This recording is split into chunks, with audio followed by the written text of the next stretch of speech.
messaging on my computer. Oh, I am on, aren't I? Good morning, everyone. How are you today? Good morning. We're in a little different setup, so I'm a little fish out of water at the moment, so bear with me. For those of you on the phone, thanks for joining us. As you know, we are here in OMAC.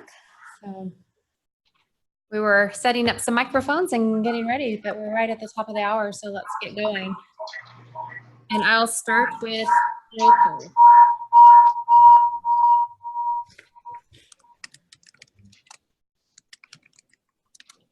Very good. For those that have video on, just nod your head that you can hear me out in the world. Thank you. And I turned mine on and Richard turned his on, so you feel like you're somewhat connected, but you will see. Here's the rest. We just don't have video capability for the in this room, but we will. We are all here. So let's start with roll call. Action Health Partners. Deb. Merit Group. Courtney.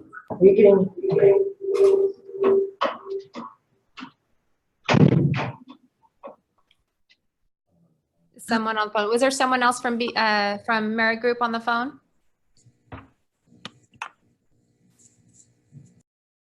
I can introduce you and I. All right, if you're on the phone, can you please mute your line? Beacon, we have. Thank you for coming. Cascade Medical Center.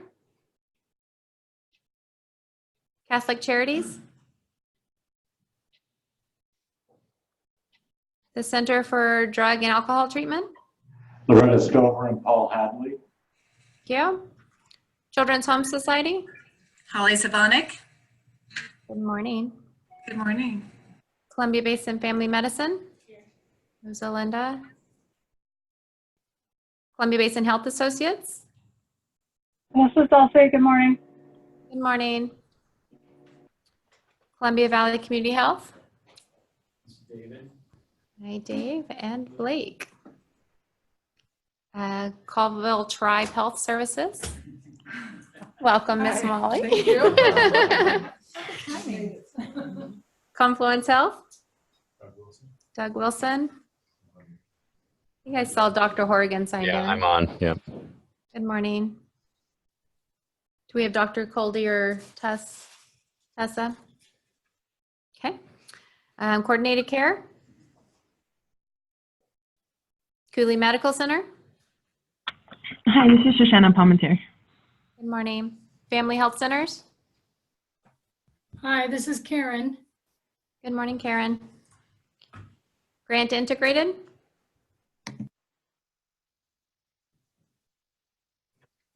Lake Chelan Community Hospital. Mid Valley. Becky's here. Good morning, Becky. Molina. Good morning, Mrs. Jorge Rivera. Jorge. Moses Lake Community Health Center. Hi, this is Stephanie Dowland. Good morning, Stephanie. North Valley, Okanagan Behavioral Health, Lisa. Parkview Medical Group. Samaritan. Yep, Richard's here. Morning, Richard. Okay. And we have the NCACH staff, and we have Roger, Kathy, Tina. I didn't see Connie or Rebecca, but I can look online. Speak up if you guys are online. Hello. Good morning. And Gwen, by chance, are you online? Gwen Cox?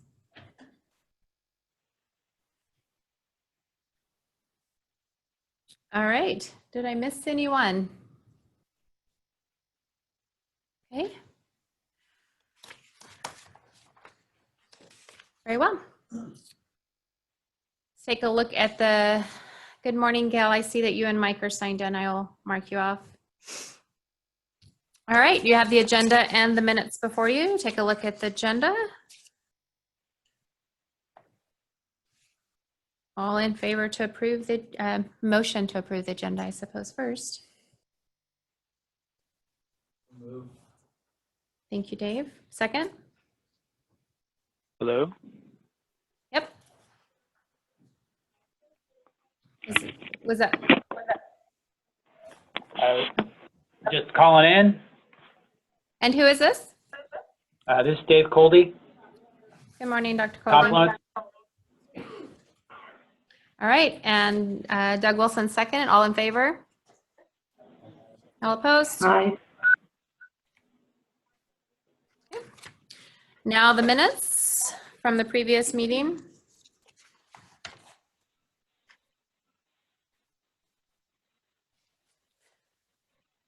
Can I have a motion to accept the minutes?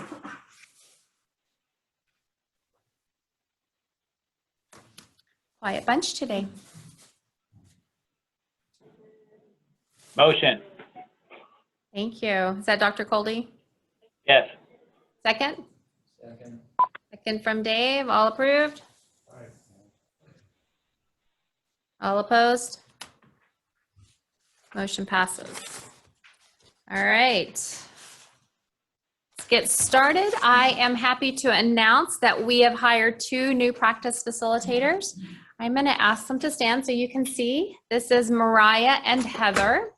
Heather would be in the black. She graduated from WSU with a BA in history. She came from us from Lourdes, and she was a clinical documentation improvement professional and did a lot of coding and billing, mainly on the inpatient side, but she did work on some of the outpatient side on the transitional care management.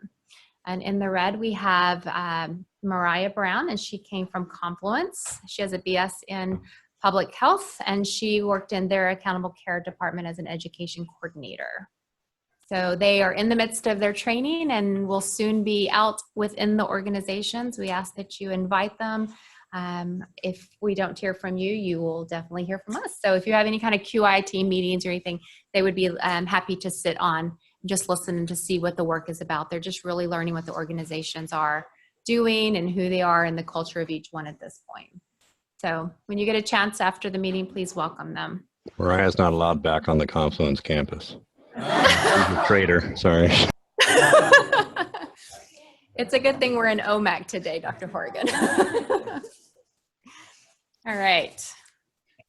Next up, I did want to, we've talked about it before. We have a contract with Qualys to provide HIE support. If you'll remember, last June or July, Caroline did an assessment of needs for HIE. We're using that, plus we'll be reaching out individually for those who need additional support, whether it's on the front end or the back end.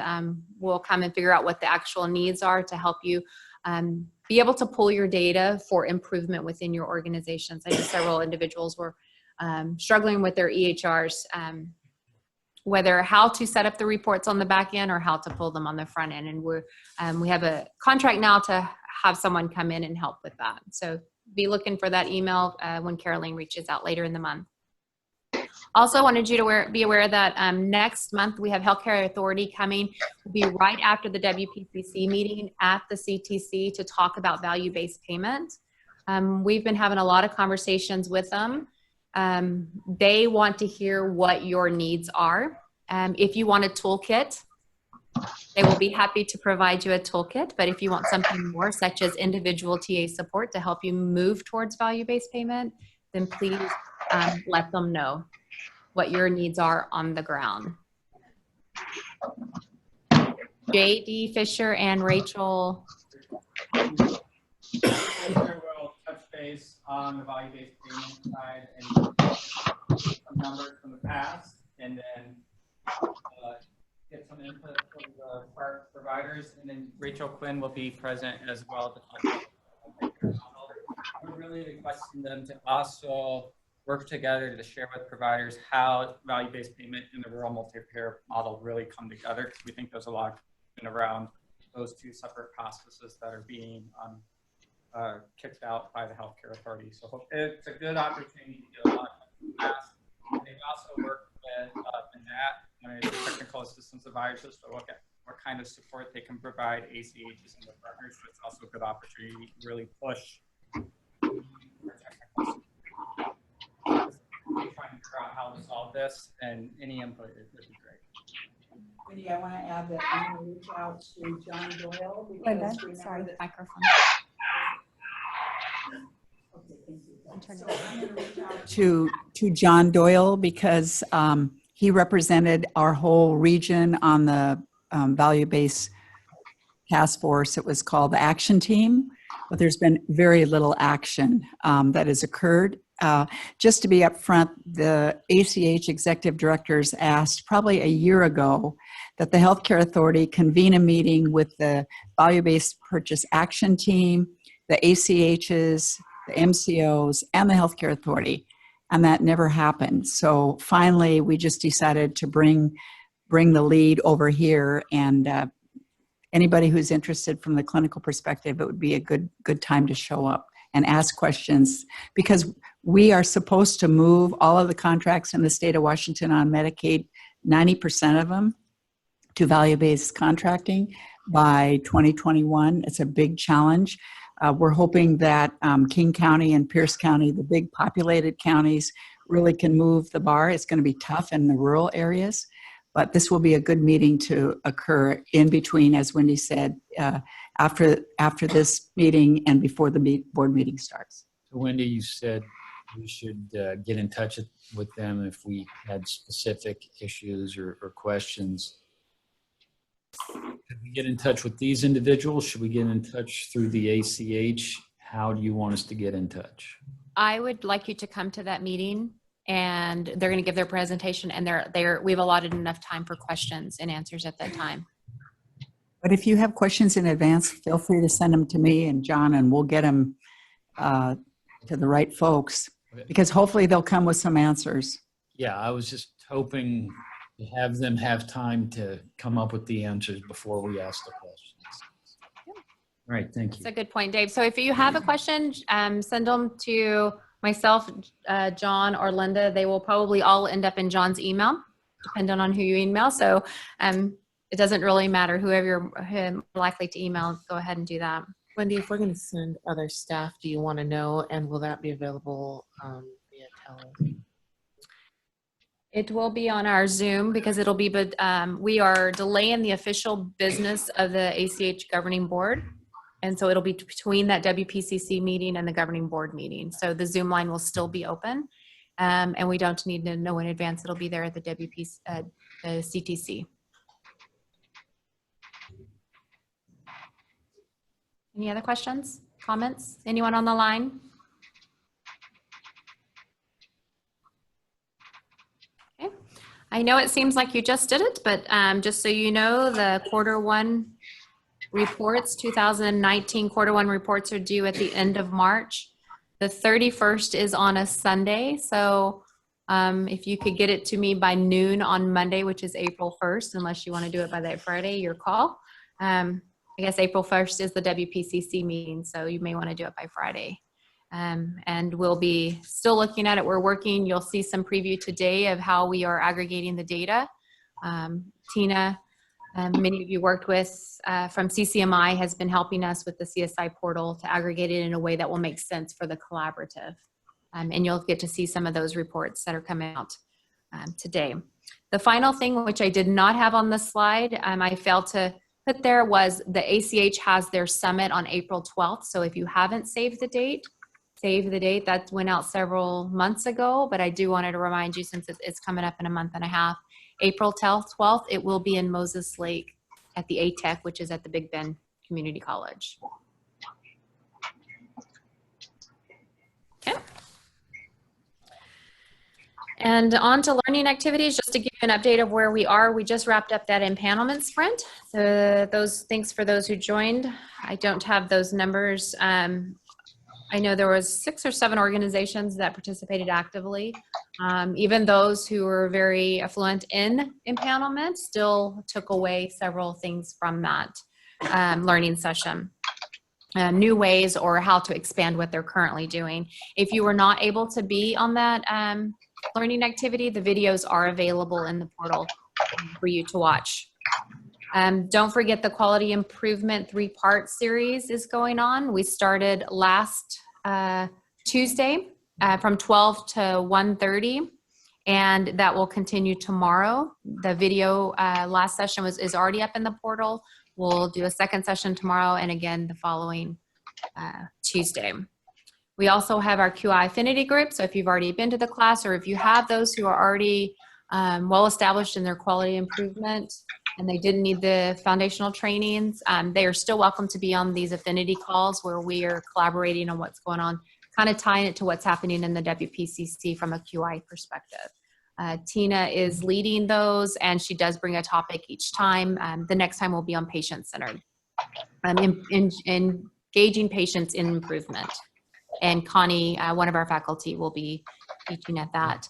And finally, we have the Foundations of Motivational Interviewing coming up in Okanagan and Moses Lake. Moses Lake one was rescheduled from the February class because of all the snow.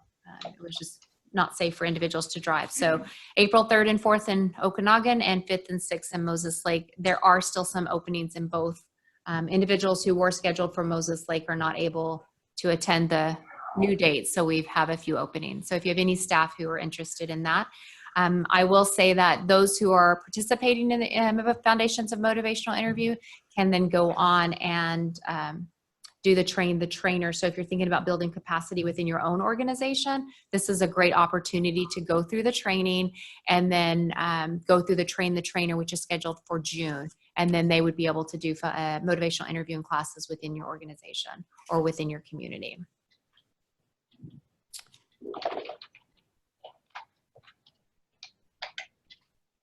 I'm sorry, it's April 2nd and 3rd and 4th and 5th. This is the third time I've done this. I apologize. Thank you, Kathy, for keeping me on track. Are you over there saying that my dates were wrong?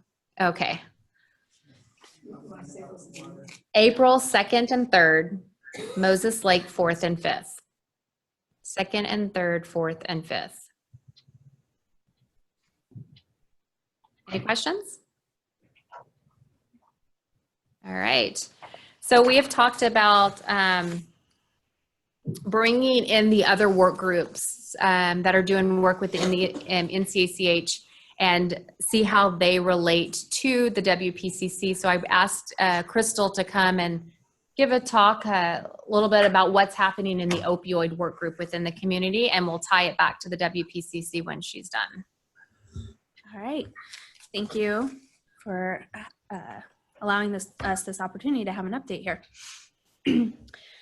So this first slide that I wanted to show is, it's just a little bit of data. It's a little bit old. It's from 2016, but, and it's a little bit hard to see up here, but it just shows how impactful the opioid crisis has been. And this is for the US. The number of opioid deaths in 2016 was higher than the peak year for car accident deaths, HIV/AIDS deaths, suicides deaths. So those are all epidemics that we've heard about, that we know about, and in some way, healthcare or public health or policy happen to help mitigate these epidemics. And so we're in the midst of this with the opioid crisis, but it just kind of puts it in perspective that this is really a huge problem nationwide, and we're not, it's happening here too.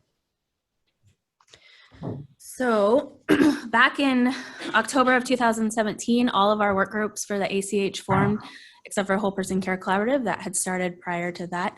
And the hope with the opioid work group, as with the other ones, was that we would have this work group of folks that included some healthcare partners, but then also community-based organizations and law enforcement and schools. And it would work kind of in tandem with the Whole Person Care Collaborative, and that we would do projects that supplement the work that you guys are doing already through your change plans. And I think that that has been happening, and right now, as Wendy said, we're just working on how do we kind of firm up those lines of communication and open up those opportunities for collaboration.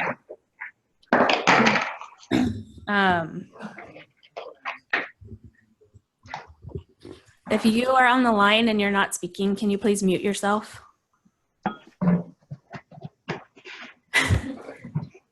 Can you see what it is?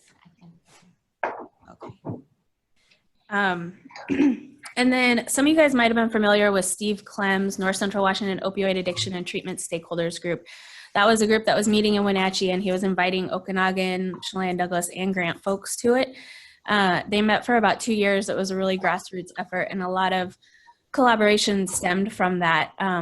At the end of last year, Steve Clem retired and asked if our opioid work group could merge with that stakeholder. And so now we have merged, and what that did for our work group was it was originally made up of people that were appointed by our executive director to serve on it. And we've changed that now so it's an open work group. So anybody that wants to attend and be part of the work group can. They just have to sign the charter, the membership agreement. And so if there are people in your organization that would be good to attend this, or you have champions around opioid work, let them know about our meetings. There's a schedule up here, and we're meeting 6 times in 2019 on Fridays, the third Friday of the month from 1 to 2:30, and we have skipped some months based on the time of the year or what else is happening. But our next meeting is April 19th right here in OMAC from 1 to 2:30. And you can contact me to get on that list. So when we first started meeting, our work group was tasked with what are we going to do? We're going to have some funding that's allocated to this work group to do opioid prevention, treatment, overdose prevention, and recovery services.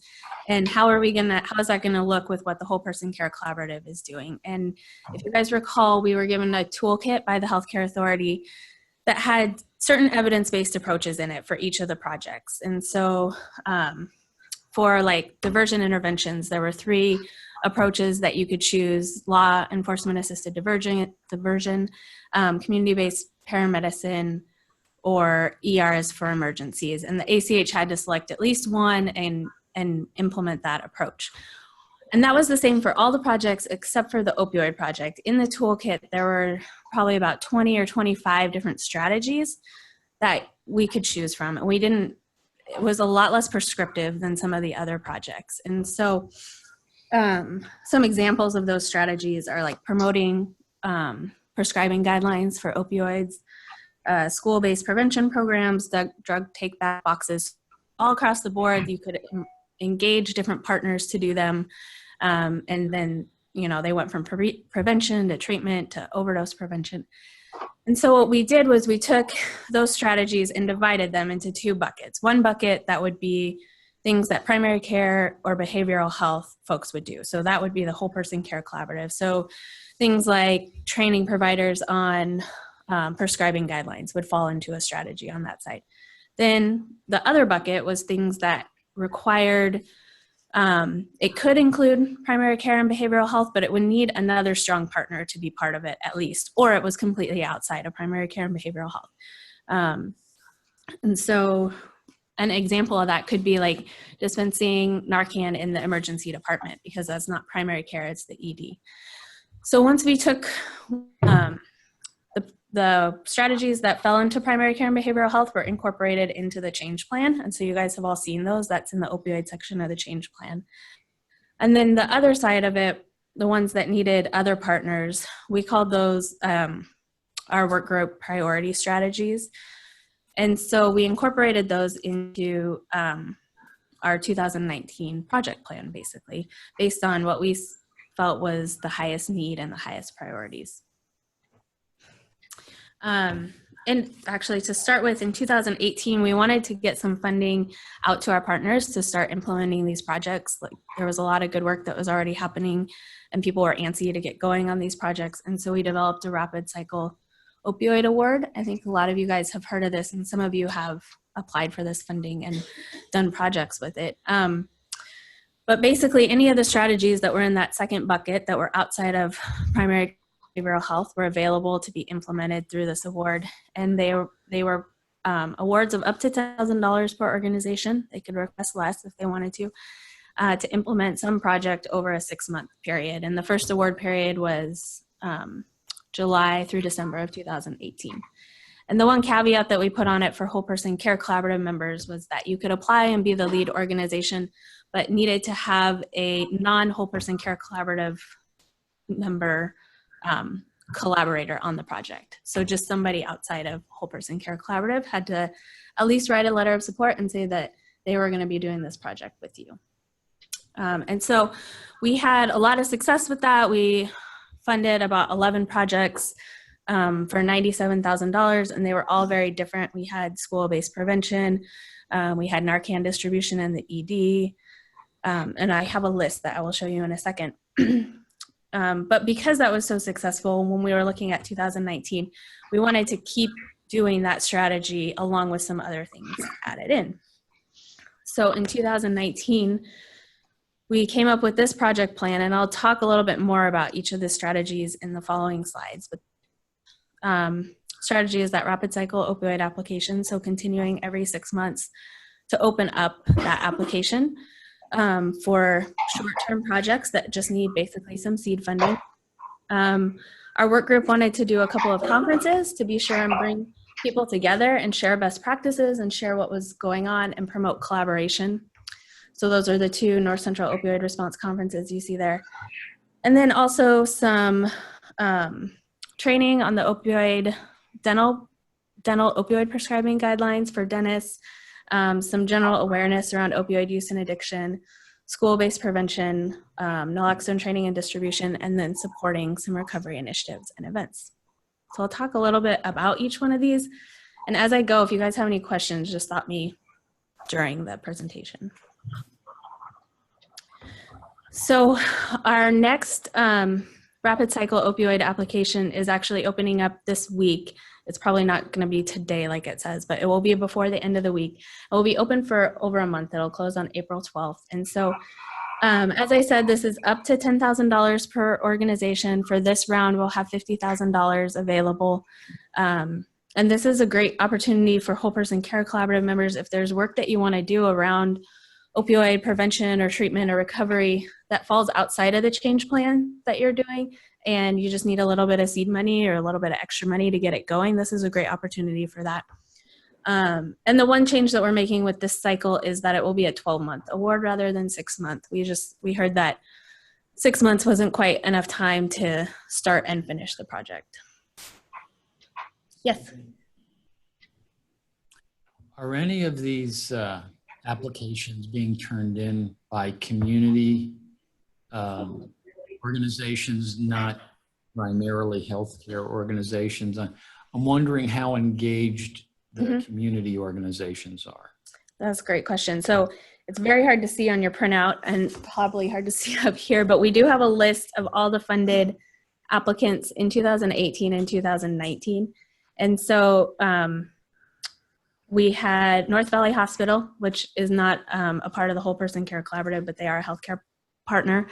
Grant County Health District, Samaritan Care, Mountain Valley School District applied for some substance abuse prevention program pilot. Grant County Health District, again, for the syringe exchange. Washington 211, which is the call center, applied for a rapid response to resources. It's a text opioid to 898-211, and you get reply texts with information and resources.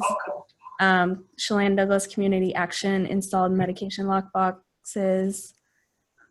The Center for Alcohol and Drug Treatment applied to help establish the drug court. Meeting right now, but Paul, I can't think of anything right offhand. Paul. Sorry, can you mute your line, please? And then also in 2018, Family Health Centers, Catholic Charities, and Mid Valley Clinic, which are Whole Person Care Collaborative members. In 2019, we had Lake Chelan Community Hospital, and they are a collaborative member, but it was their EMS program that was applying for funding for Narcan kits and to train other EMS agencies on using the Narcan and provide them with a kit. An expansion of the syringe exchange program, and Grant County Three Rivers Hospital is doing a medication lockbox program and take back program. And then 211 expanded their text program to Chelan, Douglas, and Grant counties. And Cooley Medical Center is doing some training with the Colville tribes. So it's kind of a mix, but there's probably about maybe half or a little bit more than half healthcare focused. but we do have some folks that are healthcare not part of the collaborative. And so we wanted to put these up here too, so you can see what some of the community partners are doing and where there is opportunity to work together. For instance, like the syringe exchange program that's working in Grant County. There can be some opportunity for referral into treatment, stuff like that.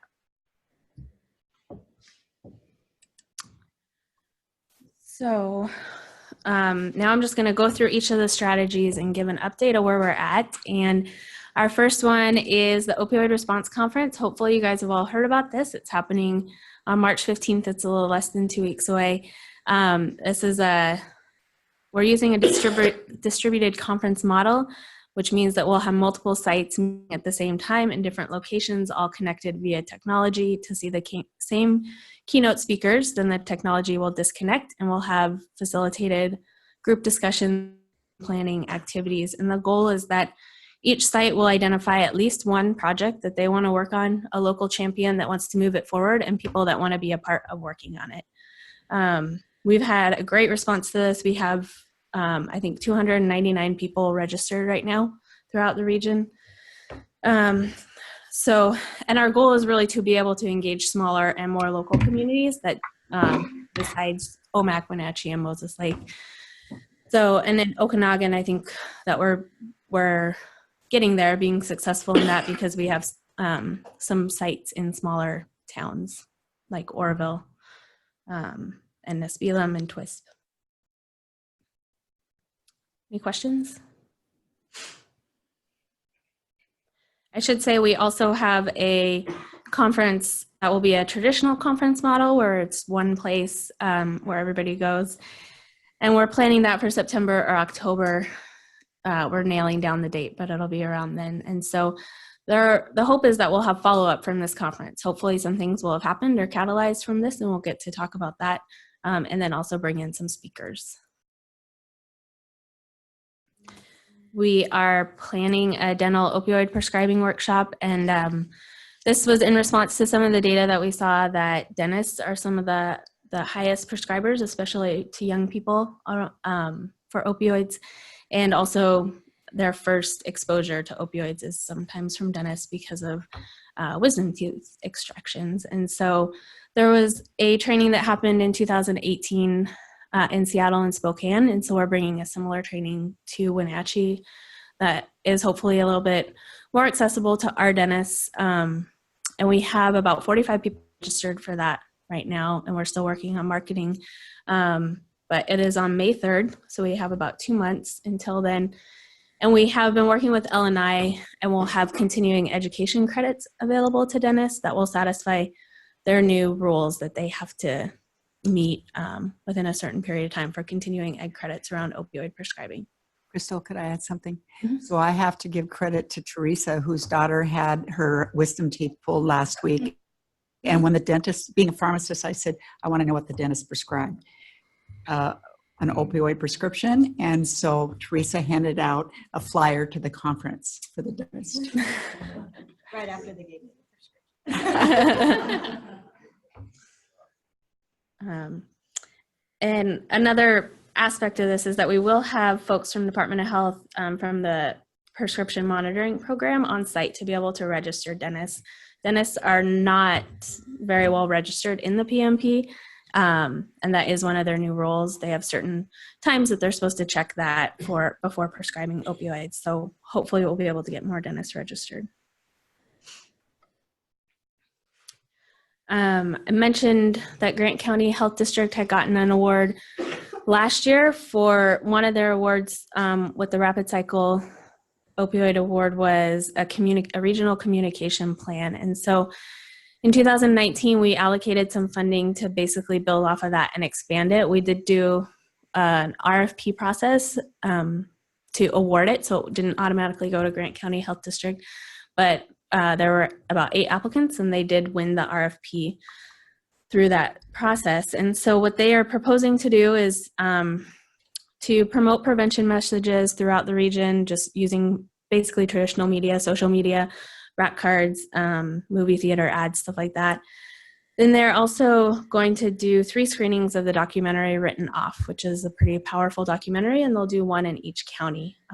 So I think they're looking about September time to be doing that. And then they will have an evaluation of their project at the end, which is great.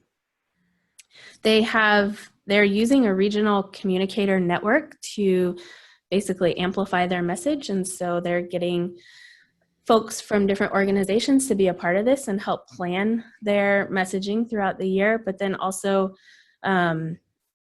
each of those organizations will promote the same messages on social media at the same time. And so this is another great way that your organizations could be included in this, either part of, planning the messages or just making sure that you're clued in to be able to post the same messages at the same time.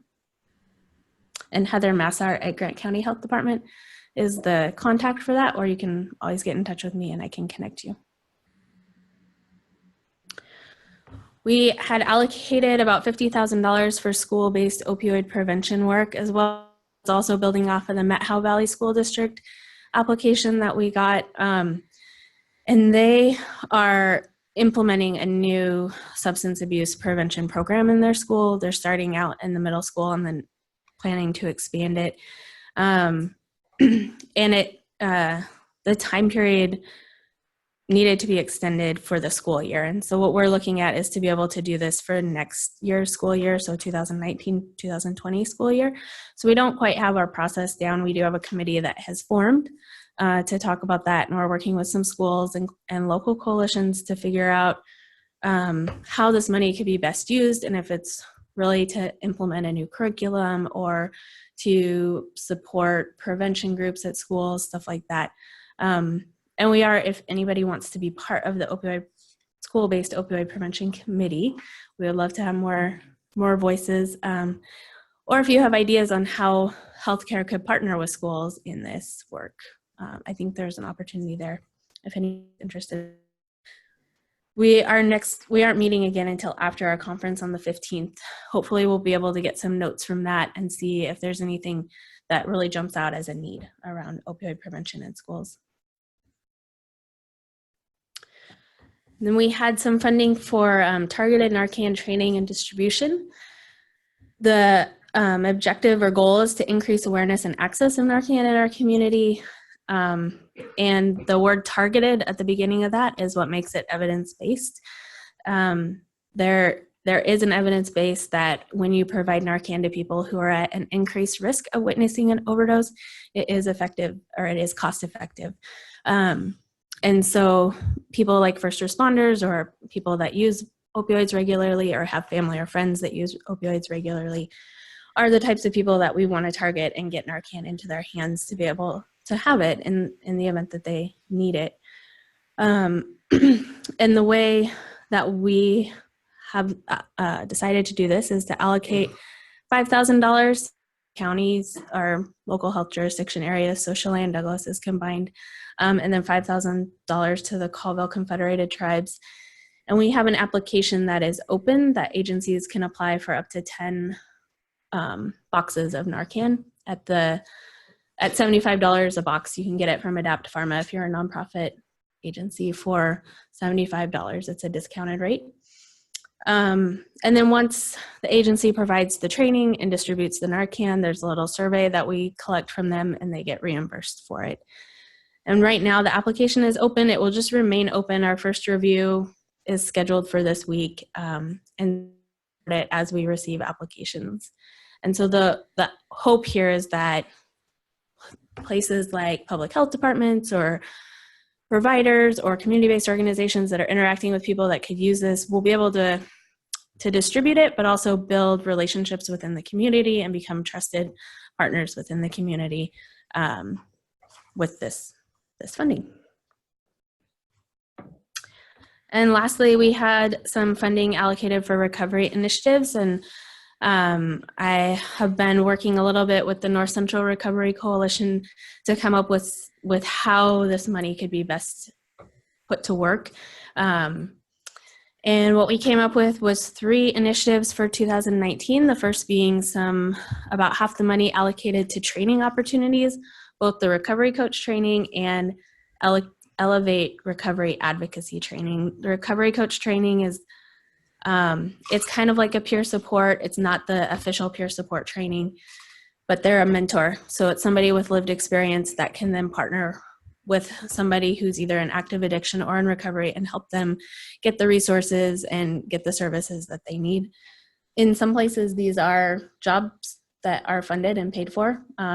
I don't think we have a lot of them currently in North Central Washington, but hopefully in the future we might have more. But it will also position people well if they have this training to be community health workers or navigators in the healthcare system. It will just provide kind of a little bit of base foundational education there. And then the Elevate Recovery Advocacy Training it's an advocacy training. They use it a lot to prepare for Advocacy Day, which happens in Olympia. It just happened last week. And it helps people learn how to tell their story in a positive way, where you can advocate well. And so we're hoping to be able to do some train the trainer opportunities too, which would make it so that we could have more local trainings. Because right now these trainings aren't really ever offered in North Central Washington. People always have to go to Spokane or Seattle for them. And then the last two things is increase awareness and visibility through our recovery series. We want to do a couple of short videos of people that are in recovery telling their story, just to raise awareness and have it be professional quality videos, so that they can be shared on Facebook. We can share them at our conferences, stuff like that.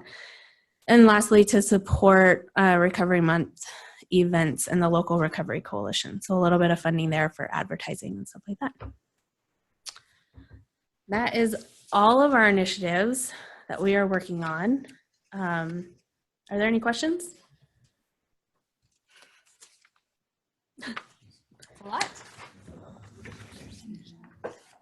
No, I'm good. I just want to tie it to WPCC work. That was something that we've heard from the members, is that it's a little difficult to hear know what we're doing in the WPCC and really tying it to what's happening in the work queue. So I should say Mariah and Heather helped me take the 55 some odd AIM statements around opioid from 17 organizations. It was quite a task that they undertook. And we kind of grouped them. So these are the groupings, not actual AIM statements from the WPCC, what we as a WPCC are working on. So we're reducing the percentage of patients who have chronic or long-term prescriptions, really an outpatient AIM. Increase in availability of Narcan, something that WPCC is working on. You could also hear from Crystal's talk that individuals in the community also are working on that through EDs, pharmacies, and syringe exchange programs. Also looking at providing acute care, case management, and recovery services to patients with opioid use disorder. Again, you heard about the recovery coach training of what's happening in the community on that. Increase access for patients with substance use disorder and opioid use disorder at WPCC AIM. The next two, developing standardized process for patients with chronic pain, including but not limited to the referral process, implementing pain contracts, etc., and providing training and education for the staff and providers on chronic pain treatment, safe prescribing guidelines, referral process. Tying that to what the dentists are also doing. The opioid work group aren't actually working with policies and procedures within dental offices, but they are providing training. So we're hoping that our local dentists will actually start training their own staff, as well as developing policies and procedures for opioid use for prescriptions. And finally, develop community partnerships to provide prevention strategies in the community. So that's what some of the WPCC partners are looking at. So some of the things that are happening in the community that you could definitely connect with, as Crystal talked about, was the opioid communication. To be able, if your organization has social media, if you could share out those sites. If you're interested in being a part of that, please let me know and I will connect you with Heather. Also, there's the medication take-back boxes. Some WPCC partners, as well as some community partners, are sending out lock boxes for medications. And then there's the school-based education, which could include healthcare if they invited them also in to provide some education to the school-age children as mentors. So you can see where the cross is. What we're doing is really primary care outpatient focus, but there is a bridge in what the group is doing and how we are really trying to blanket the North Central Washington region, not just from an outpatient setting, but from a community perspective as well. Do you have any questions on that? All right. Anyone online have a question? Yes, Peter. Can you step to a mic, please? Do we have a reasonable count of the number of MAT prescribers in the 4-county region? Is that something I am working worth on that. tracking? Yeah. I am working on that as an actual their location, what facilities, how many patients they have, and if they're open to new patients. And I hope to have something soon. I know that was a goal, was to increase that number. So thank you. Mm-hmm. Any other questions? All right. Well, with that, I will turn it over to Roger to continue our leadership series. Great. A really tough act to follow. That's some impressive work. For those who are new to the process, again, I'm Roger Schroffnier. I'm part of the technical assistance team that is supporting the Whole Person Care Collaborative. We've been working over the last, really, I guess, 9 months now on a variety of capacity building initiatives. One of the capacity building initiatives is focused on leadership, and that's the part we'll be talking about today. Next slide, please. Last month, I introduced a couple of tools. One tool was the 6 thinking hats, which we talked in the context of a tool that can be used to, in a variety of ways, and in some ways to manage conflict where there's some really controversial issues that you need to talk about, and in other ways when there is a lack of conflict and you need to get a little bit more energy in a group. We're going to practice this tool in a little bit. I'm going to present you with a proposal of a concept, and then we'll look at that concept through using this tool. So let's move on to the next slide. The other thing we talked about is how to better optimize the work of teams and organizations. Last month, we talked about the role of senior leadership reviews and checking in with the team to make sure that a quality team doesn't stray. When you look at the work of leaders, a lot of our time is spent in meetings. We lead meetings, we drive meetings, we convene meetings, but most often and very rarely are actually trained in team meeting skills and how to best optimize a meeting. How many of you use a 7-step meeting framework, something like this? Anybody use something like this in your organization? David does over here. Melina, a little bit of Confluence. So I'll ask you to chime in with your own experiences and use this as a refresher for those that use something. But for others, this can be a very powerful way to better optimize meetings, whether it's a committee meeting, a standing committee meeting, or it's a specific task force that's been pulled together, or a meeting with colleagues where you're trying to work on a specific issue. So it begins by being very clear at the beginning of the meeting of what is your aim for that meeting. All too often, people show up in a meeting and they're not quite sure why they were convened or what they're there for.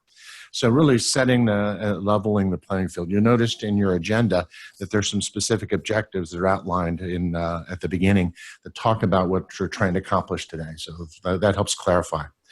When you look at who is most often responsible for ensuring the success of a meeting, who would be the responsible party for that meeting? This is the interactive part of the the one who called the meeting, right? The one who called the meeting. Who's responsible for the meeting being on time? That same person, right? Who's responsible for managing the conflict in the meeting? So when you look at meetings, what we've done is we have centralized all of the roles of a meeting into one person, and then the group is really held hostage based on the skills of that individual in running meetings. And so what we'd like to do is step back and say, what are the real roles in a meeting? And can we separate those out and empower the actual group to own the meeting rather than be responsible for one individual? So one of the things we do at the beginning of the meeting, and this all takes just a couple of minutes, is assign roles. Let's assign a timekeeper for today's meeting. And that person's job is to let the group know 50% of a particular agenda item time is expired. And just remind the group, we said we were going to talk about this for 20 minutes. At the 10-minute mark, the timekeeper would just simply say 10 minutes, 5 minutes, 5 minutes, 2 minutes, time. And then the group actually stops and decides, can we bring this to a closure right now? Do we need to borrow time from the rest of the agenda, continue dialogue, or should we put this off to the next time? Now, why would that be a powerful technique? What does that force you to do? It forces you to prioritize. And actually, if you look at a meeting, you'll often see in a meeting that the first half of the meeting is a lot of socialization. Oh, did you watch that Super Bowl? That was incredible. Oh, how's the kid's soccer game going? A lot of socialization going on. And all of a sudden it's like, okay, well, let's get to work at the meeting. And the actual content of the meeting is less than half productive. So what you find is very quickly when the time is called, people immediately realign and start focusing on the next level. With all of these tools, there are pathologies. I was watching a meeting up in Boston of a group, and at the timekeeper at the halfway mark turned over this moo cow toy that went, and I kind of looked at them and think, what the heck was that all about? That's a little bit odd. There was another meeting with another group that used a laboratory timer, and they set the time, and it set the whole meeting going. By the time that went off, your nerves are frayed. That's pathological, right? So you keep it simple in the application of the tool. Second technique that's very powerful is the use of a recorder. And that is during the course of the meeting, not simply capturing meeting notes, but actually putting the dialogue up on a flip chart paper.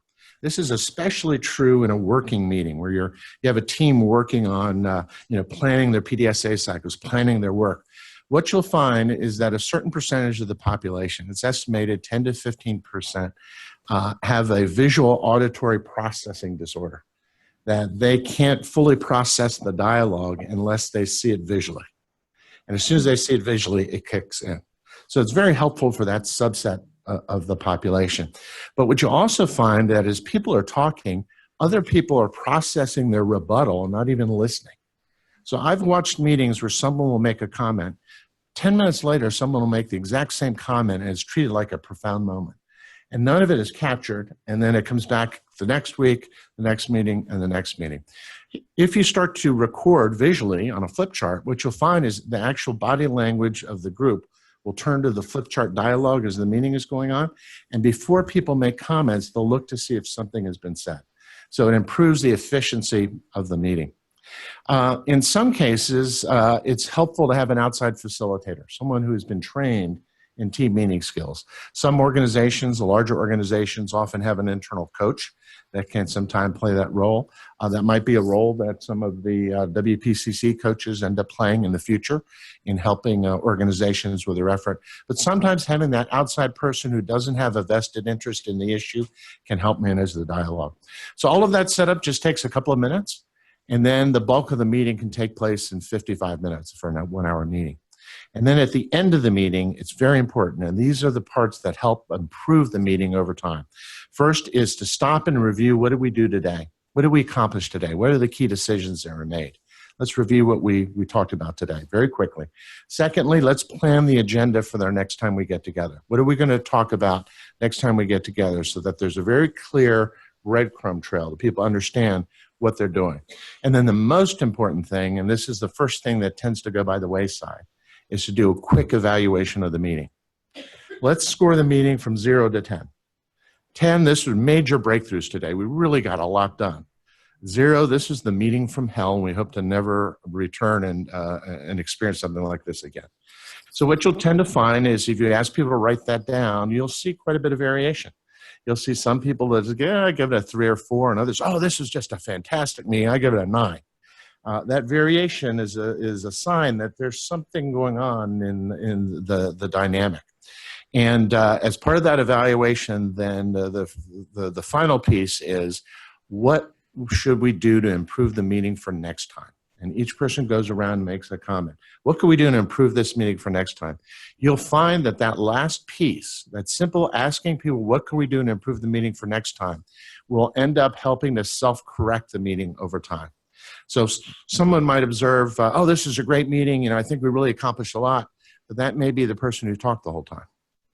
And as you go around, others say, you know, it was a good meeting, but I think we really need to hear other people's opinions, and we kind of were dominated today. So let's figure out how we can even out the discussion, the dialogue over time. So it takes 3 or 4 meetings to get used to that. There's a natural hesitancy to say, this is kind of awkward and clunky. But once it hits a rhythm, you can find that the meetings can really improve dramatically. I've seen meetings that traditional committee meetings that have been in place for years, using this technique, cut the time in half and improve their efficiency. For groups that previously weren't really engaged, really becoming tuned in using those skills. So it's a concept you can practice as individual leaders, but it's also very powerful if you can delegate it down and build that capacity in the organization where people get used to your meeting process. So when they come to the meeting, they know their role, they know the expectations, and they can apply it. Any questions in terms of the methodology, the approach? And I'm going to circulate a monograph that just is a couple of pages that explain how to do this in a little bit more detail, so you have something concrete to hold on to. Any for those organizations that have tried something like this, any observations on your experiences? Yes? You have taken so many trainings on management and time management. You become numb to these and just say, oh yeah, we can do that. Importance of paying we've been through that now phase. In Molina, over the last 4 years, we have been on a lean methodology. Help us manage our growth. And one of the things that we came up with those two methodologies is the separation between regular huddles and what you would call.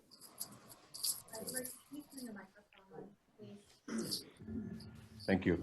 Separating, we created the huddles to kind of get done with the regular talk about our regular activities, and we separated from more meaningful meetings where you have more brainstorming to do, bigger decisions to do. I was one that in the beginning was not being too much positive or hopeful for the huddles. I have found that those little huddles that you do on a very regular basis, some of our departments huddle daily, some of our departments huddle weekly, and you go on with the day-to-day things very quickly, and then when you have a meaningful meeting, that makes it a lot more productive. So for whatever it's worth, it's working for us. Great example. And that's a good. Huddles often end up getting extended and extended and extended, and they lose the value of being a huddle. And so being very disciplined in keeping those short, crisp, like you said, and removing doesn't need to be done in the meetings. Great example. Any other comments? David? At one time or another, we've had all of these things set up as part of our meeting. And I'm guilty of taking shortcuts, and I've assigned roles. And, you know, 3 months ago, someone was always doing the timekeeping. And this is just a reminder that we always need to come back to these, because even if you start it, you're going to stop it, or you're going to forget about it. So this was a good reminder for me. Great. Mark Twain once said, common sense is that sense which is rarely commonly applied, right? We take a lot of things for granted, or we get introduced, and it tends to go by the wayside pretty quickly. Okay, with that, if we could go to the next piece. So over the last 9 months, as we mentioned, we've been doing a lot of capacity building. The various workshops have been taking place, the Empanelment Sprint, the various learning and action networks. And so what we thought we'd like to do today is to bring that together and share some data on what we've learned from those activities from you, what you've told us, and what the data is telling us about participation and your change plans. We've also been talking about data for the last few months, and trying to look at where we can leverage the collective synergies of the organizations, participating organizations. We spent a lot of time talking about asthma, for example, and what do we know about asthma in the area and how big is a priority is that? What we heard from you is that for some of your organizations, it is a priority. And for other organizations, it's less of a priority. But there are other things. We just heard about opioids. It's a big issue. We've heard about depression. We've heard many of you are working on diabetes and other activities. So what we'd like to do is to, reflect on what we're learning, and then we have a proposal for how we could put in place a collective learning activity that would leverage the power of the individual organizations in a little bit more of a structured way. So I'm going to ask my colleague Tina, who's on the phone, who has prepared some of the data, to walk through some of the initial slides, and then I'll present a concept to you, and we'll use the 6 thinking hats to look at it. So, Tina, are you on? Thanks. Yeah, thanks, Roger. So, as Roger mentioned, it's actually been, believe it or not, almost a year since our WPCC kickoff meeting, and there's been a tremendous amount of activity that's happened over that time. Maybe some of you don't want to remember some of those activities, but developing change plans, submitting change plans, lots of learning activities and capacity building, forming teams, testing changes. And as we think about how are we going to observe and measure our collective progress and capture this tremendous amount of effort, we've got a few data items that we're going to share at a very high level.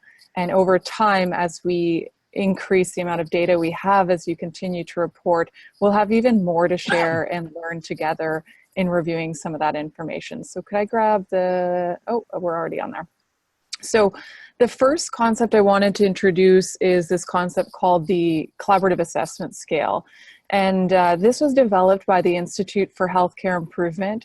It's often used as a tool for measurement in what we call a Breakthrough Series Collaborative. It's a organized quality improvement effort that includes lots of different sites that come together.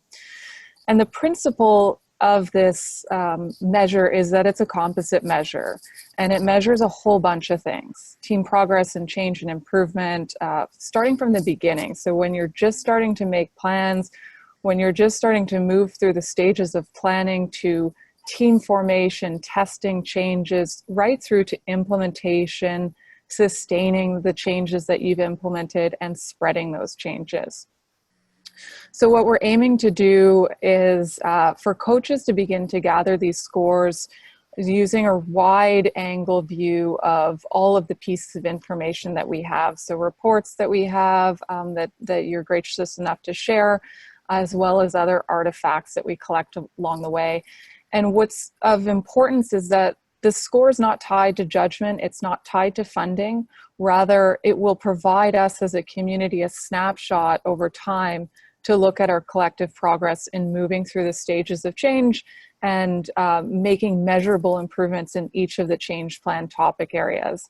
And so on the right-hand side of the screen, you can see the really high-level sort of objective criteria to use those scores. It just ranges from 0 to 5. And I mentioned IHI developed this, and they consider 4.0 to be awesome. So they've considered that a team that reaches a 4.0 usually has sustainable improvement achieved.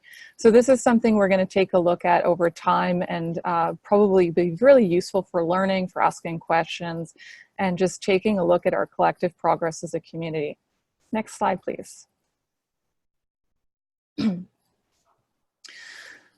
So this first piece of run chart that we have, our first run chart, yay, what it shows is the reach of learning activities and growth and capacity across the WPCC.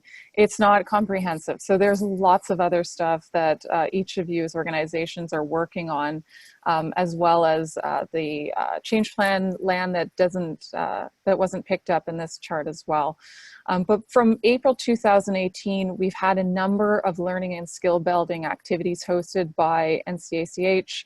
We had the QI workshop, Foundations of MI, the empanelment sprint, which just ended, a number of behavioral health lands, integration lands. And so what you can see there is the growth and the number of individuals that are building skills, building capacity, for making changes across the change plan topic areas. Next slide, please. This next pretty busy looking chart is an early look at some of the first reports that we've received at the end of the last quarter of 2018. And this is organizational level data. It's not site level data that we've included here. What the bars represent is the percent of responses in each of the change plan topic areas by status. So you might recall completing your reports and indicating within each of the topic areas whether you started something, whether you're planning, testing, limited implementation. So there is a number of options there. This graph shows those responses. And so the bottom color, the pink bar, represents all the organizations that reported that they haven't started. And this could be because they haven't started on something that was planned, or it could also be because it's planned for the future and hasn't been started. But it's interesting to see, and it makes sense to see across the topic areas what's sort of the early changes coming out of the gates and where some of the early planning is happening. The second color is planning, and it's green. And so you can see there's planning happening across all the change topic areas. Nothing's left out. The next little sliver there is red, and that's one of the areas as an improvement advisor that I'm really interested in. This is the testing. So as we move from planning, what are some of our early tests of change? And you can see it's pretty small within the context of all the responses here. But I think as we continue to grow and to progress and look forward to the next reports, we'll continue to see the testing growing and also some of the implementation, and then eventually over time, spread increasing as well. Next slide, please. Taking a bit of a deeper dive into some of the qualitative information in the reports, we see lots of challenges reported across organizations. This is very likely of no surprise to you that filled this in and have experienced the process of change and planning over time. But a few key themes that emerged include staffing, turnover and capacity, getting the right data, being able to pull it out of your information systems or share it across organizations. And I'm seeing some heads nod on the information sharing.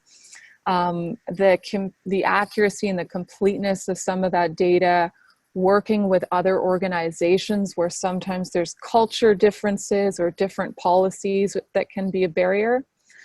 Information sharing blocks I mentioned, getting changes to work well, of course, is always a challenge. Change plans not quite fitting. So it's been interesting to observe some of you share that, you set up a change plan at the beginning, but as you begin to understand a little more your organization, those change plans evolve. They don't quite fit with now what you understand. What else do we have? Aligning with existing initiatives. So aligning some of the change plan priorities with some of the internal organizational directions and priorities. We also heard about change fatigue, budget and reimbursements being a challenge, and lack of space.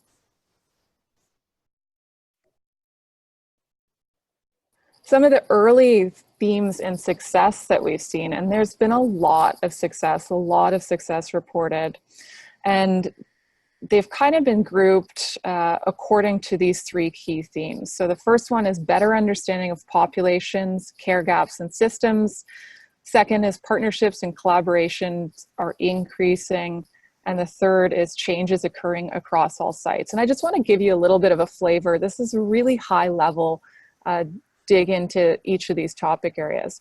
So the first one, the better understanding of populations, care gaps, and systems. What I really mean here is that organizations are reporting that we really now understand a little bit better of who's in our population, what are some of the care gaps that we're seeing, and how do these systems work together? So examples that we've seen reported are, we're realizing that one of the most common social determinants of health affecting our patients is transportation. That's really important realization and a better understanding of the population to be able to react to that need. Again, another example, we have a better understanding on how we can be effective in the transitional care process for patients. So lots of examples across all organizations as it relates to increasing understanding of population needs, care gaps, and systems. Next slide, please. The second one that really emerged is this concept of partnerships developing, both within organizations, so some silos breaking down, teams forming, but also across organizations with community groups. And examples here we see we've partnered with several community action organizations throughout our service area to help increase access to resources. That was shared by family health centers. Having a community partner to refer patients for post-ED visit services is a great addition to our community. So lots of new partnerships, lots of collaboration increasing. Next slide. And the third one, which is there was just so much to fit on one slide in a brief presentation, but really we're seeing changes occurring in all 8 topic areas of the change plan. Here's just, again, a high level, a couple of examples from different reports from teams. Our third next available measure has improved due to adjusting our provider schedules to include more time for scheduled appointments. So we see access, changes in access and improvements. Another example, I am so proud of our database analysts' work with our data. It was a real challenge to tease out our opioid prescribing, and we still have some challenges with days supply for a small percentage of our RXs, but it's a great starting point. So another example from Moses Lake on the topic of improving opioid. So just a brief flavor of some of the changes we're seeing. As you can see, there's many, lots to be proud of, lots of success, and hopefully we'll have a little bit more information for you at the next time. So thanks again for sharing. These really are helpful for helping us direct learning activities. And Roger's going to talk about that right now. Oh, but there's more good stuff. I won't go through this slide, but just more themes of some of the changes that are happening. Enthusiasm and comfort, leadership interested in investment, better defined roles. So quite a few things. Thanks, Tina. We've heard a lot from those participating in the learning activities that they really have valued the opportunity to get to know other organizations, to learn each other, that there are shared problems.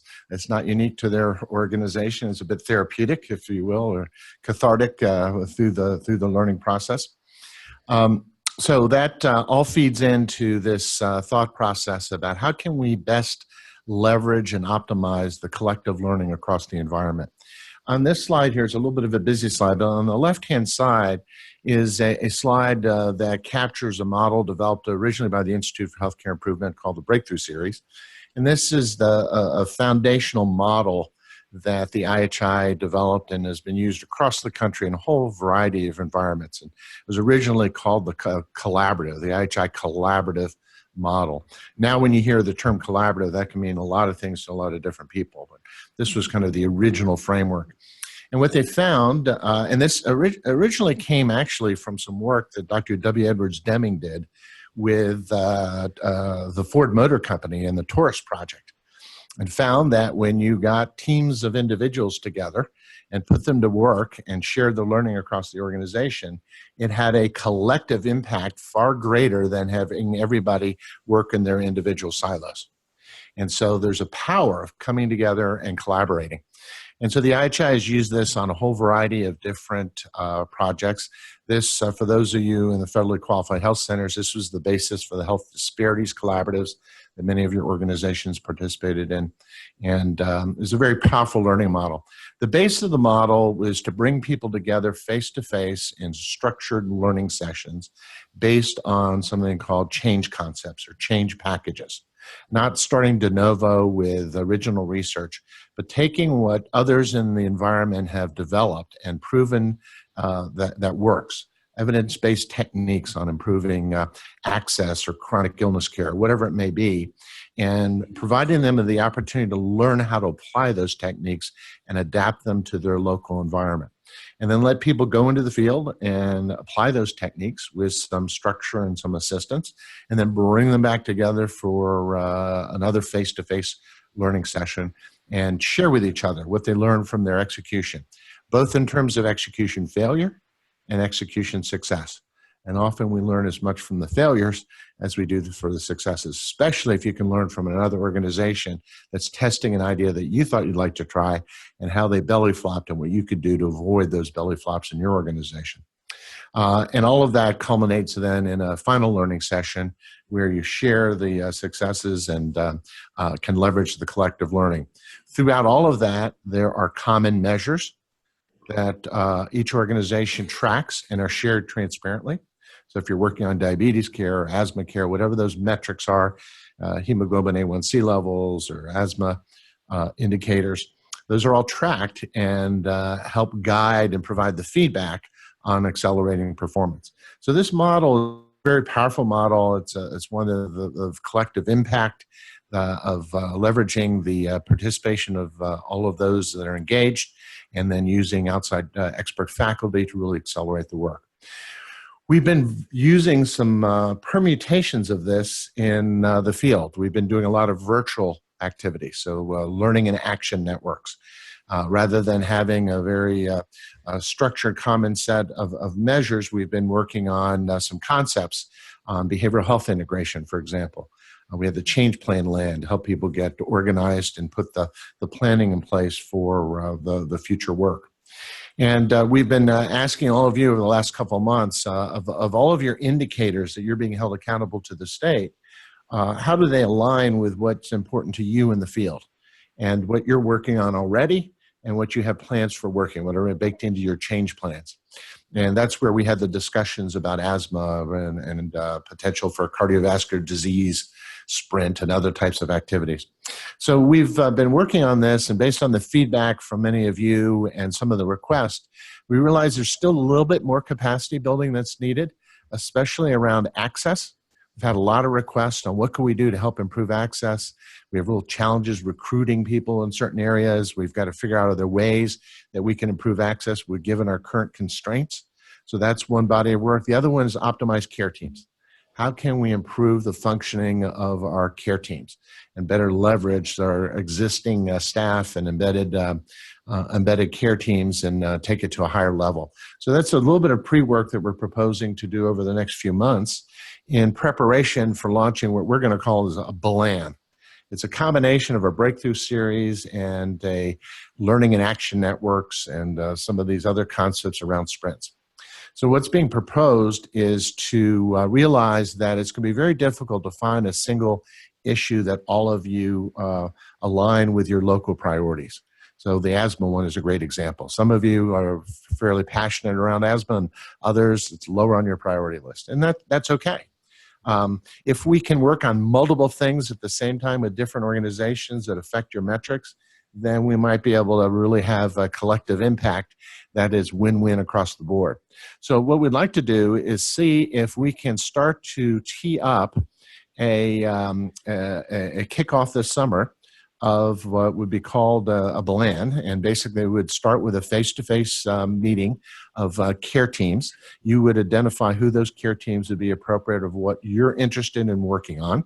We'd like to narrow down to a couple of different topics that would run in parallel. So there might be 2 to 3 at maximum topics that would be done in a sprint format over a relatively short period of time. So trying to drive improvement in certain numbers in asthma or diabetes or depression or whatever those things that you all pick, and do that over a short period of time. And over the course of a year, do 2, possibly 3, but more likely 2 sprints on different topics that are running in parallel. And again, this group would determine what those topics are. The model would be on the right-hand side here, that we would be working on 2 levels of activity. One is continued capacity building in the face-to-face meetings and then virtually, focusing on population health And embedded in that would be continued work on access and team-based care, but really moving it to the next step of how does all of that apply to managing populations of patients and helping to build the capacity. At the same time, doing a deeper dive on a couple of specific chronic disease topic areas. So that's where asthma or depression or whatever you think are those priorities that align with your interest. So we would do that initially as a face-to-face kickoff, and then there would be a virtual learning session that would be much shorter, probably in the 3-hour time frame, a couple of months downstream once this is kicked off. That would bring it back together, an opportunity to start to share what work is being done, what we're learning from the different activities, a little bit of content being provided from a plenary perspective, but very focused to try to move the efforts along. There would be several lands that would be moving in parallel with that, that would be focusing on, again, the access and team-based care that we would start before, recognizing that it's going to take some time to build that capacity over time. It's not going to happen overnight. But those two parallel sets of activities would be going on, capacity building and then very focused work with cohorts of teams working on a common issue with common measures, common aims, with the aim to drive results. So that moves from real planning into activity and execution. So that's the first concept. Go ahead and move to the next. Let me stop and see what questions on that initial design, and see from both on the phone and those in the room. And then what I'd like to do is go through the 6 thinking hats very quickly and apply them to this concept and see how they fit in. So what questions do you have in terms of the concept? Did I state it clear enough that you can understand what we're talking about? I have a question, Roger. This is David. Hi, David. Yes. The face-to-face time, I mean, Yes. when we originally discussed the cardiovascular land, there was discussion that there was going to be like a 3 or 4 hour initial meeting. Is that what you're talking about? So there's 2 questions. One for next to me is, what would be the timeline overall? Then the second is the question specifically around the face-to-face. The virtual learning sessions are proposed to be a relatively short 3-hour modules. The face-to-face is proposed to be a day-long event, especially for the first kickoff. And we might be able to modify that in future learning sessions, but for the first kickoff would certainly be a face-to-face. There's enough content and grounding and methodology to get across to the cohort as a whole that it would be a face-to-face. Does that answer your question, David? It does. Okay. I'll wait for the 6 hats. Good. And I know one of the issues that has been raised before is time commitment away from clinic. That is always a struggle with these issues. I know that have come up. The second question was, well, what's the timeline of this? The proposed timeline, this was originally designed as an 18-month effort. So these meetings would be spread over 18 months. We're continuing to refine, and based on your feedback today, we'll refine it further.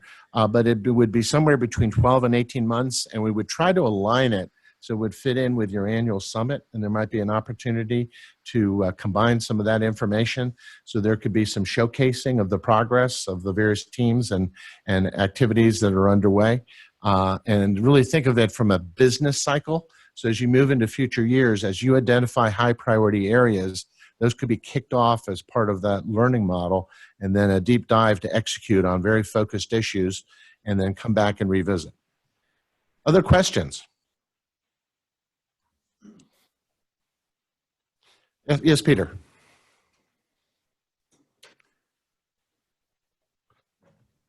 So my question is not clear how the capacity building and the deep dives relate to one another in terms of, maybe it's the timeline question.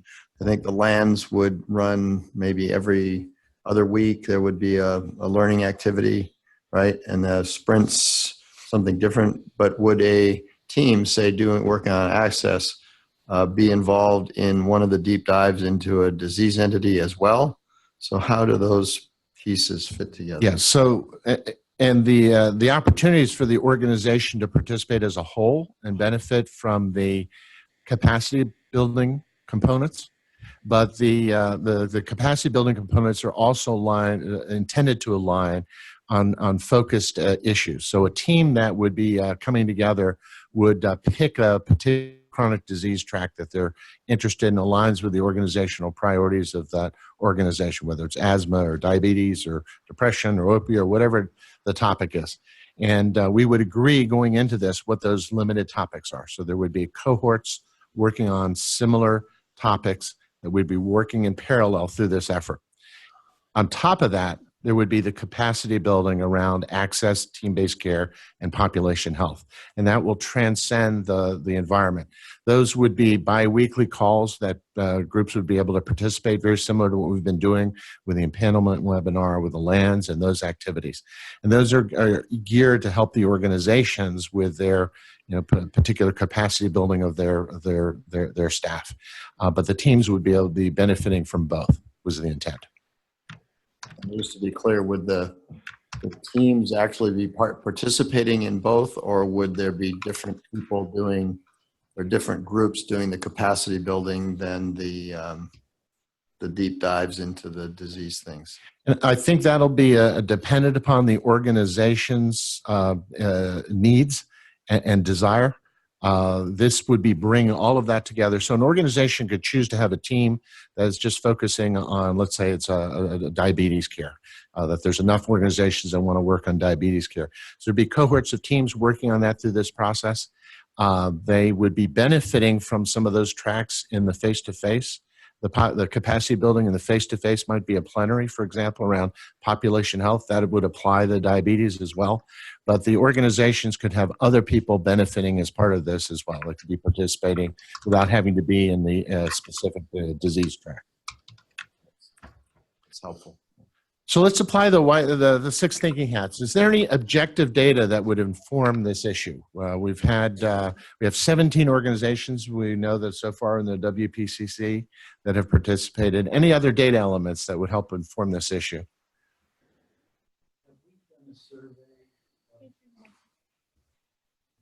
Have we done a survey of the member organizations regarding I don't know, the benefit they receive, or their, how they would rank the services? Or I'm just wondering, have we gotten feedback to help guide us in this? Because I don't think I've seen anything.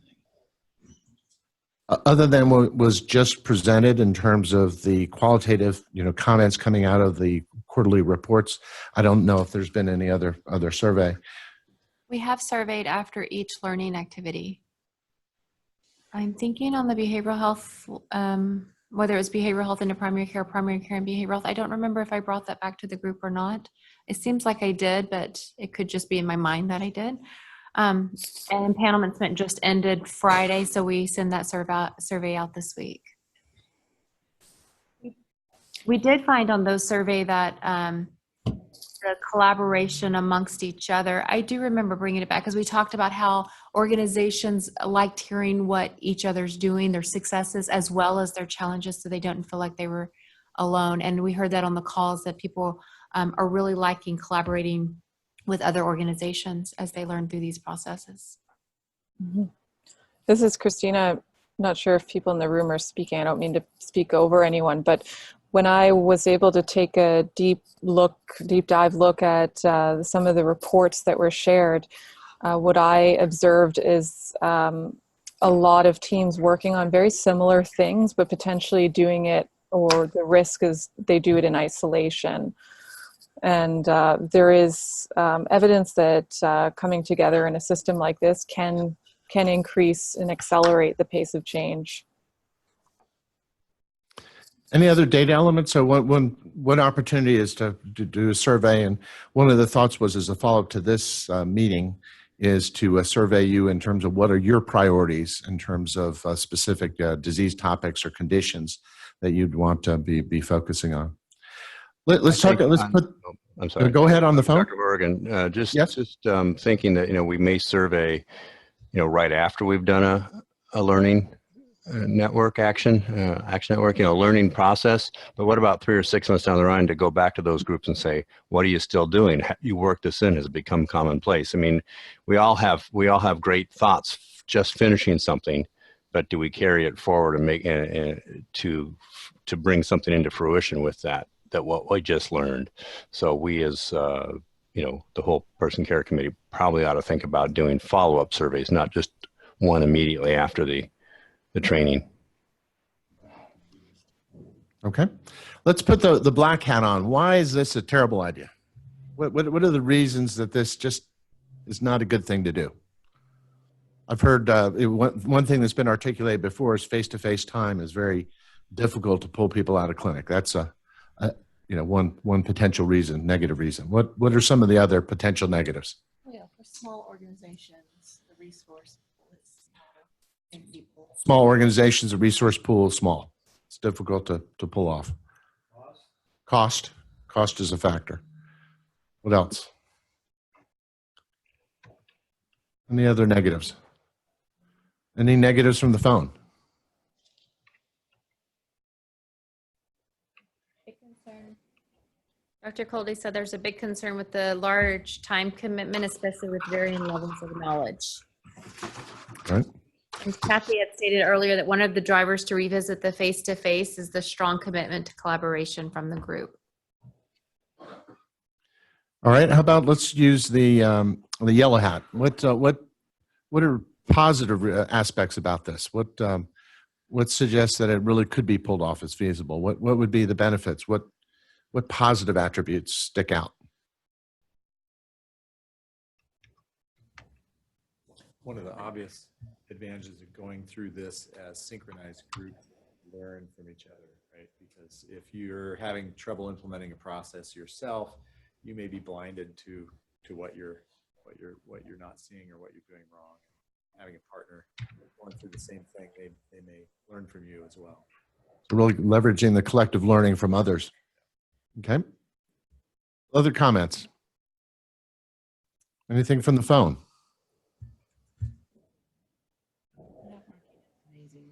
The networking is amazing. Schedule helps to prioritize. When everybody's aligned, you can prioritize. Someone has just typed in. Anything else? How about the red hat? What's your gut tell you? What's your feelings about it? Just off the cuff. Any sense? Gail from Grant Integrated stated earlier, not enough bandwidth. Probably was a black hat. Black hat. How about general feelings? What's any sense?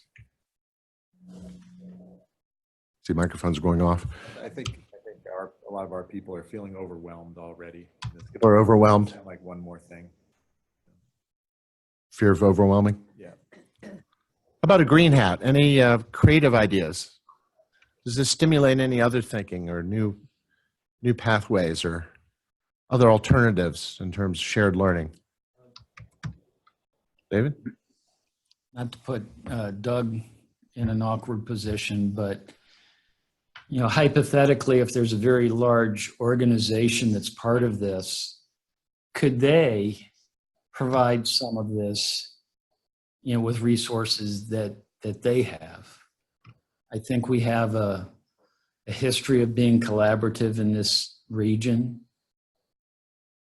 Maybe that's a sense of being collaborative. Could some of this just be done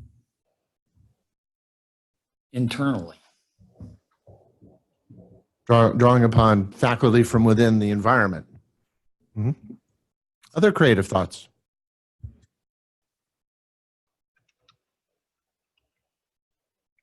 All right, so given everything you've heard from different lenses, you got a feel for the 6 thinking hats. So usually in a smaller group, it's a little bit easier to facilitate that. But based on everything you've heard, what pops up in your mind? What would you advise in terms of future direction? What's the appetite for exploring this model further? Is this something you would be interested in surveying the group in terms of, after this meeting, in terms of are there common topic areas that groups would like to work on as a cohort that could be pulled together and woven into some model or version or permutation of this model? Is there appetite to do that survey?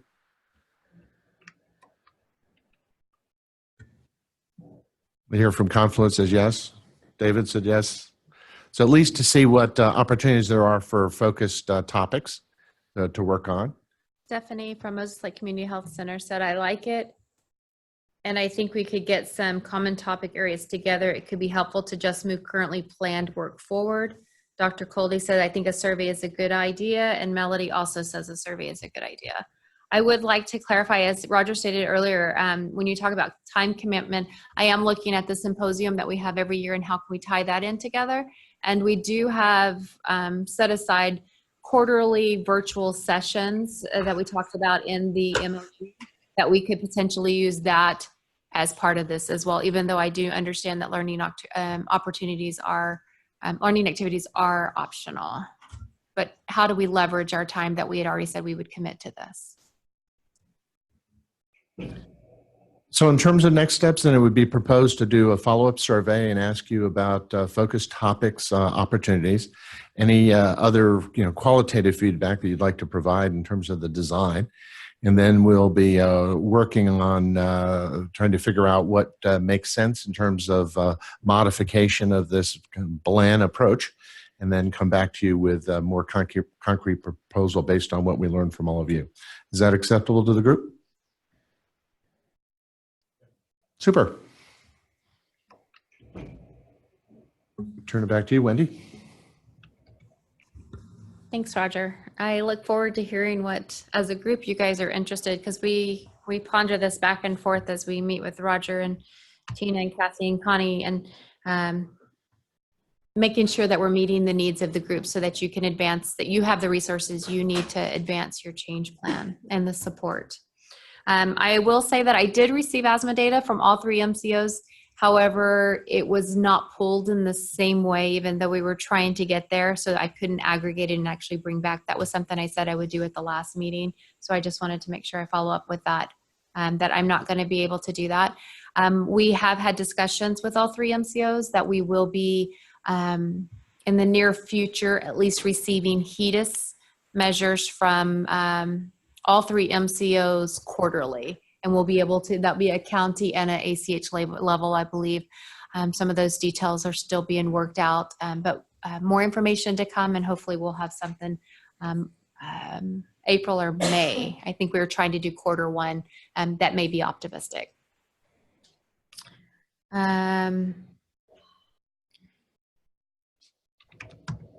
Roundtable. Sorry, I lost my train of thought there for a minute. We'll do a quick roundtable because we have about 7 minutes. We'll start with Doug, and we're going to say anything you would like to add and what can we do to improve this meeting for next month? I think it's a nicely run meeting, and I actually appreciate David's spurring me on to think about how Confluence could sort of provide a little bit of leadership and maybe some action. I think that's a good thing for us to think about.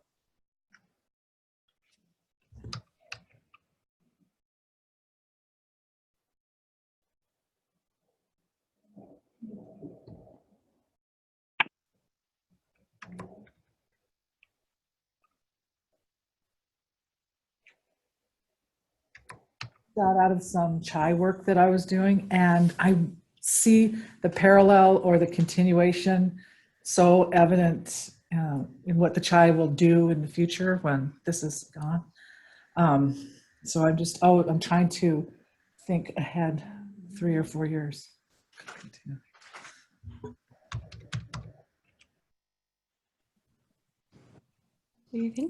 Anyone on the phone would like to add?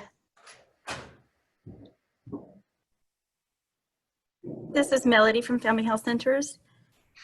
I would just like to say that one of the things that I think is really important is the opportunity to have the libraries of the recorded meetings.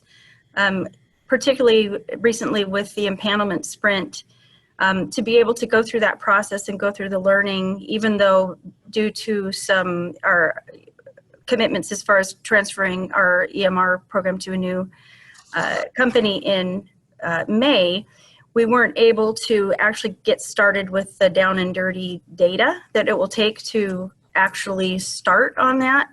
But it actually has given us a chance to be able to go back through some of those recorded sessions and get a more deep understanding of that, so that by the time we are at a point where we can implement what we've learned, we've got resources there to make sure everybody's on the same track. So those recorded sessions have been really, really valuable for us.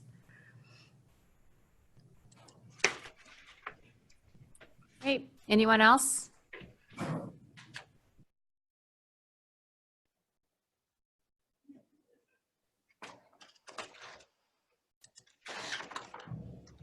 The uncomfortable silence. Okay. Well, I won't keep you any longer. I appreciate all your feedback. And if you want to reach out, have any other comments regarding the plan or anything else that happened during the meeting, feel free to just send me an email. Thanks, everyone.